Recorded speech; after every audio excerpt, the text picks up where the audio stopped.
So after signing in and having an account on Fly with AI, we can download the launcher. Downloading the launcher is just a matter of following some steps to make sure that we're going to download it for X-Plane 11 and 12, that we're going to do a Windows download, and the instructions on how to install the launcher are on the website. Just follow these step by step. Most of it's just clicking through, saying yes, and trusting the organization, Fly with AI. So you click this Windows downloader, it will download to wherever you have your downloads from the internet coming. You'll launch that by double clicking it, following these steps below.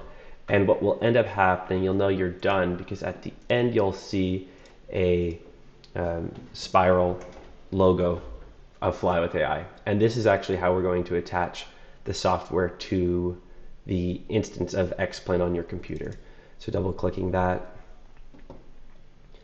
Once again, there will be a place for you to sign in. This is where I identify if you belong to a specific organization. Fill in with your email and password. And the interesting thing about this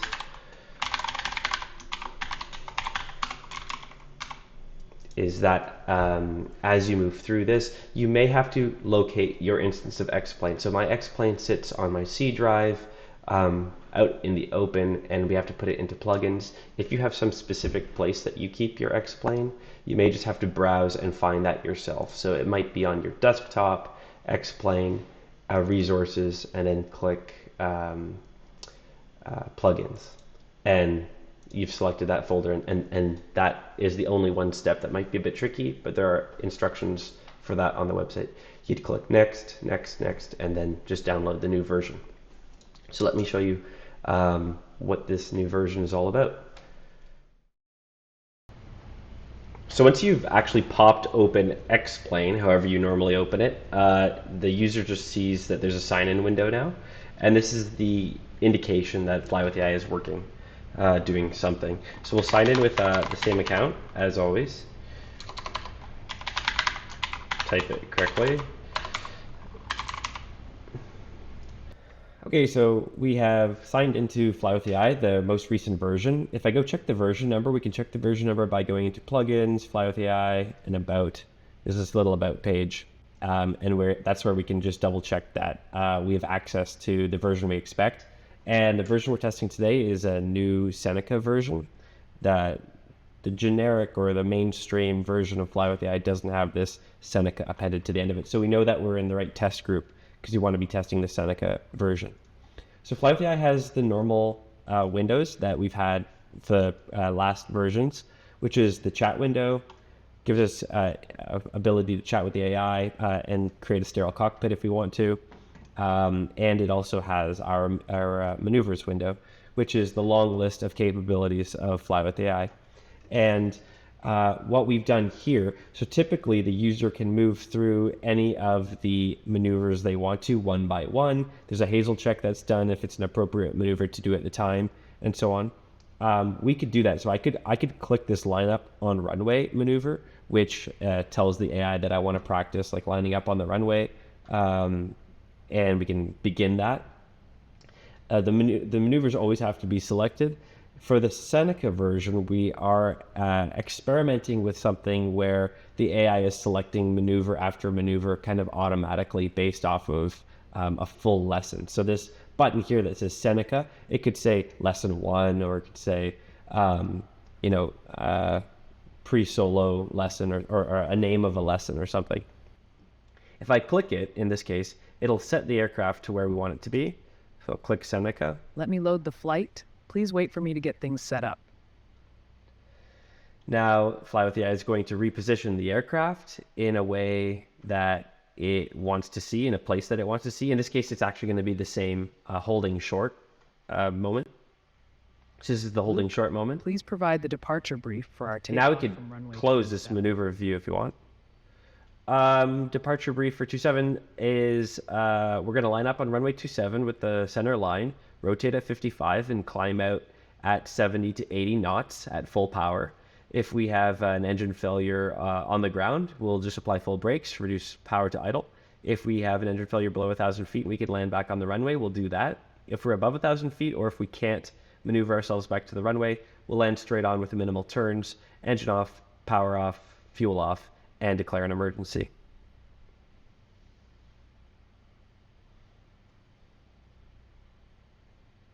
Great job on the brief, Luke. Now, please make the radio call to line up on runway 27. So here I am lined up on the threshold of runway 27. I can pause the simulator as normal. I can play the simulator as normal. I can even mute myself on the mic. You can see up here on the top corner, I've muted my mic so I can speak to the camera or potentially speak to somebody else in the room. And I can toggle that with my finger. So I'll just unmute myself. Peterborough traffic, this is Cessna 172 Sierra Papa.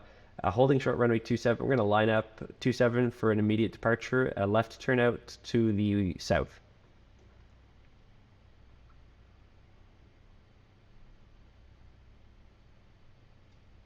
Excellent radio call, Luke.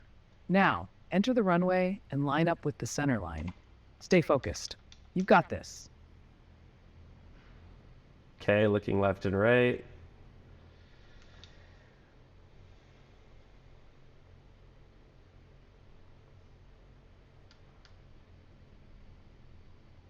Down at the bottom of the chat window, I see the active maneuver says Seneca.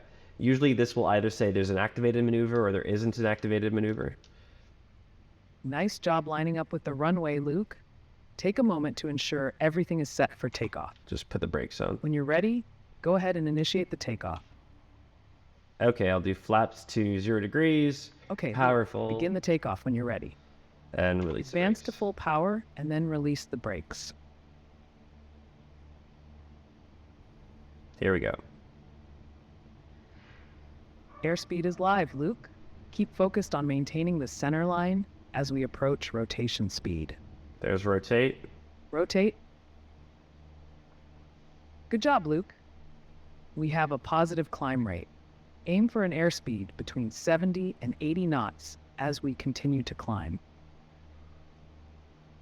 Flaps are at 0 now that we have a positive rate of climb. Great work. Keep climbing and maintain your target airspeed.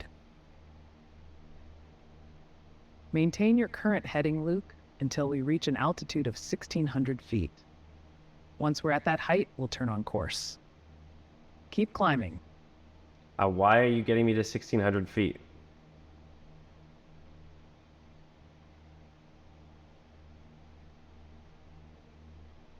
We're getting to an altitude of 1,600 feet for safety and to ensure we clear any obstacles while turning on course. It provides a better margin for maneuvering.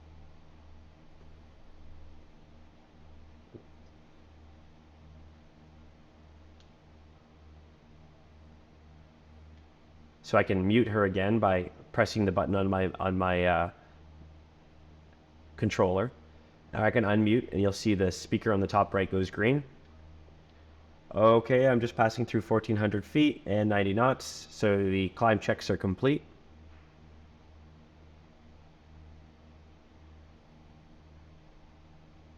Great progress, Luke. As you pass through 1,400 feet, continue climbing to 1,600 feet. Luke, turn towards the waypoint and climb to your target altitude of 2,000 feet. Keep it smooth. Okay, you've set the bug on the HSI for me, so I'll make a left turn.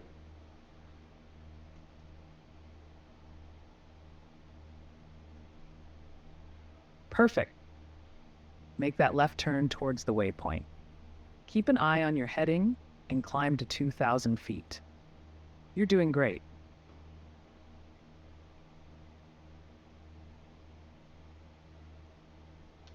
There's 2,000 feet. I'll just reduce power a bit. APT, attitude, power, trim.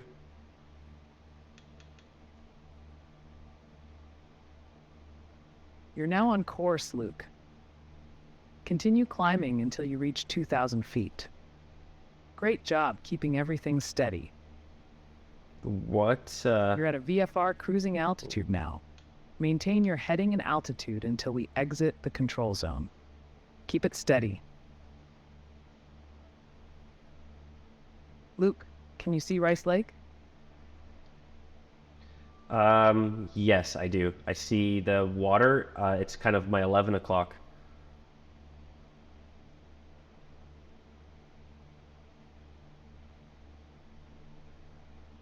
Awesome, Luke. You can now see Rice Lake. If you have any questions as we continue, feel free to ask.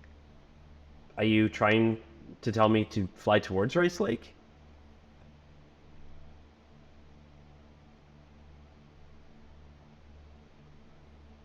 Yes, that's correct. Fly towards Rice Lake. You can adjust your heading as needed to head directly there. Keep it smooth. Okay, I'm just setting power now. A little bit more trim on the trim wheel. Keep the nose up.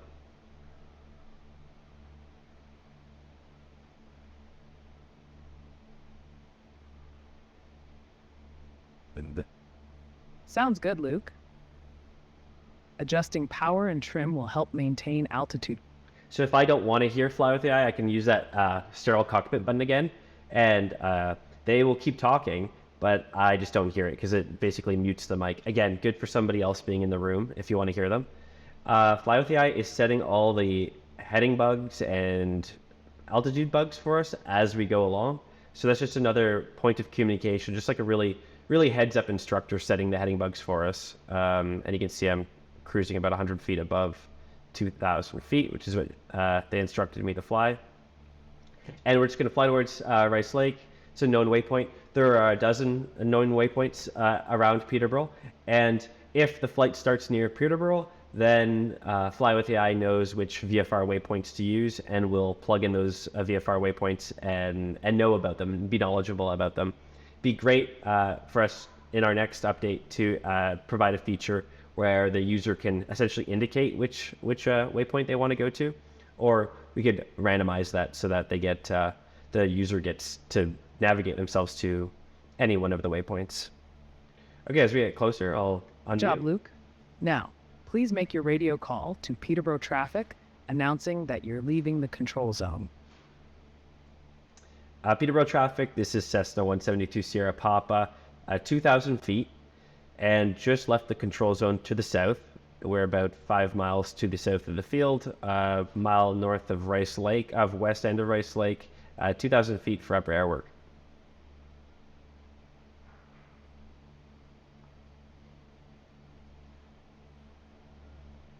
Well done on the radio call, Luke.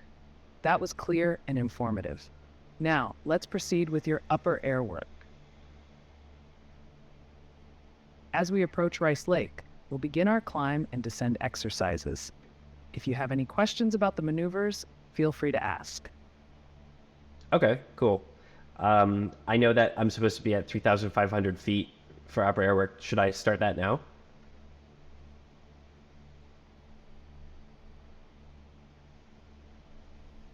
Yes, Luke.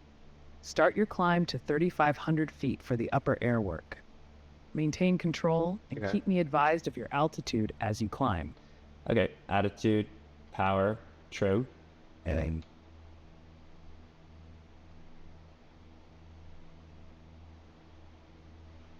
Excellent execution. Adjusting attitude, power, and trim is key for a smooth climb. Keep it steady as you... We've made it to Rice Lake.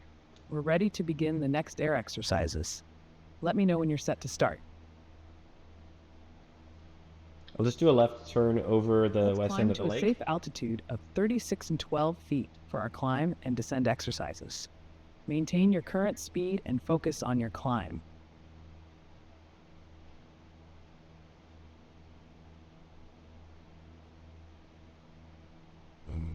So again, there's a hazel check happening in the background Bank there. angle is too steep. Oh, there's a hazel check that happens in the back end of every maneuver. So the active maneuver here at the bottom, we see it says Seneca, but we know that in a normal circumstance, users would be having to, let me open it up again. Users would be having to move through maneuvers manually by hand. This is so that them and the AI state, remain on the same page. They want to practice level turns. They want to practice rate 1 turns. In this Seneca maneuver, there are automatic maneuvers happening behind the scenes so that the user can't stray too much from the intended lesson plan. That was the intention behind this anyways. So we've done line up on runway, departing a control zone. We've done a normal takeoff, and now we're doing climbs and descents. So any combination of these climbs and descents, however we want to use them, so we can customize that. So as soon as we get to 3,600 feet, which is the altitude that I need to pass the Hazel check, this is going to initiate those maneuvers.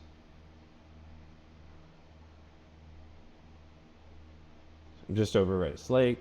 We'll use this as our visual landmark as we climb and descend.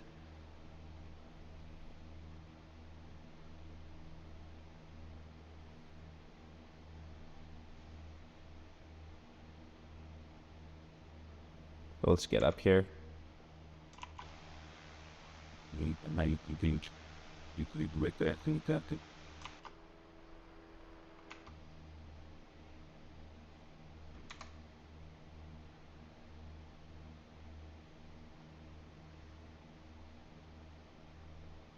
Just do our T's and P's check as well. We've got fuel, temperatures and pressures normal, full power we're getting.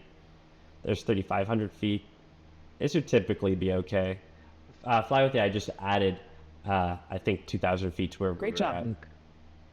We're now at 3,612 feet, the perfect altitude for our climb and descend exercises. Let me know when you're ready to begin the first exercise. Oh yeah, I'm ready. Now, Luke, we're going to challenge ourselves with climbs and descents using good techniques.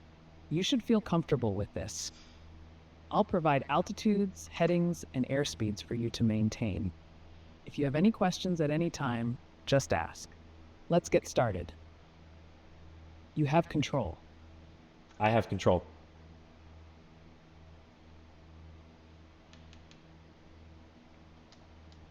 Establish straight and level flight, Luke. Keep a steady altitude and maintain your heading. Let me know when you're ready for the next step. Okay, this feels good. Descend to 3,000 feet, maintaining a rate of 1,000 feet per minute. Okay. Reduce throttle and trim the aircraft for a smooth descent. You've got this. Okay. Keep the nose down, push forward pressure on the controls, and use the trim. Power, attitude, trim. Adjust your descent rate, Luke. If you're descending too fast, add a bit of throttle for lift. If not descending enough, lower the nose slightly to maintain the target descent rate. I think I have to see it a little bit better. To maintain 300 feet per minute descending, you might need a little more throttle. To maintain 300 feet per minute descending, you might need a little more throttle. Oh, I thought you said 1,000 feet. Establish the descent rate of...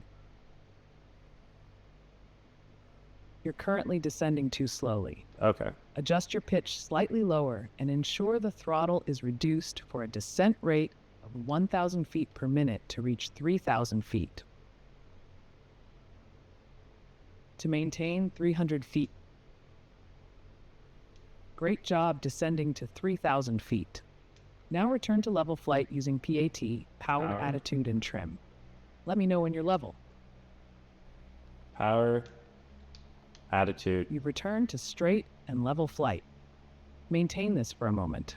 Do you have any questions about what we've just done? No, but it was pretty sensitive trying to make sure I descended at the right rate.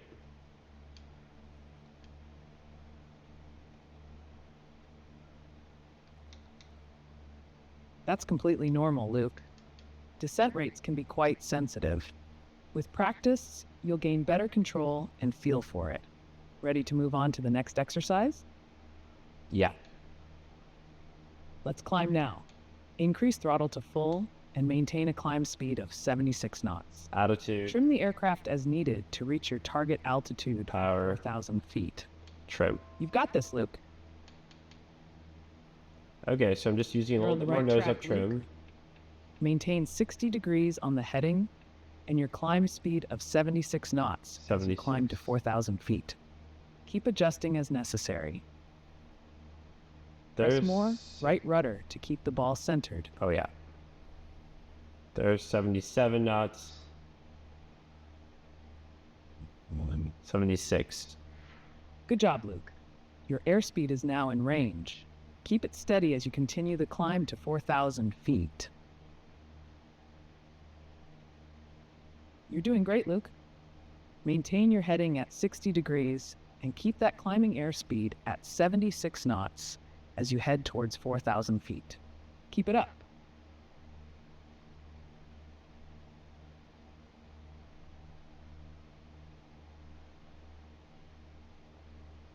Press more. Good job, Luke. Your airspeed is now in range. Keep it steady as you continue climbing to 4,000 feet. You're doing well, Luke. Maintain your heading of 60 degrees and keep that climbing airspeed at 76 knots as you head up to 4,000 feet. You're on track. Great job climbing to 4,000 feet. Nice. Now, return to level flight using APT, Attitude, Power, and Trim. Let me know when you're level. You've returned to straight and level I'm straight and flight. level. Maintain this for a moment. Do you have any questions about what we've just practiced? No, I feel better about honestly climbing than descending. It just feels more easy.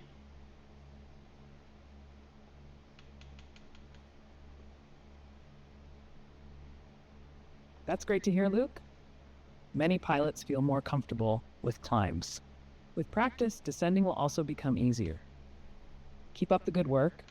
Ready for the next exercise? Let's descend to 3,000 feet. Aim for a descent rate of 1,000 feet per minute. Okay, so I'll mute and pause for a second. So we could continue doing this for a number of maneuvers. We could exit this maneuver if we want to and set up something else.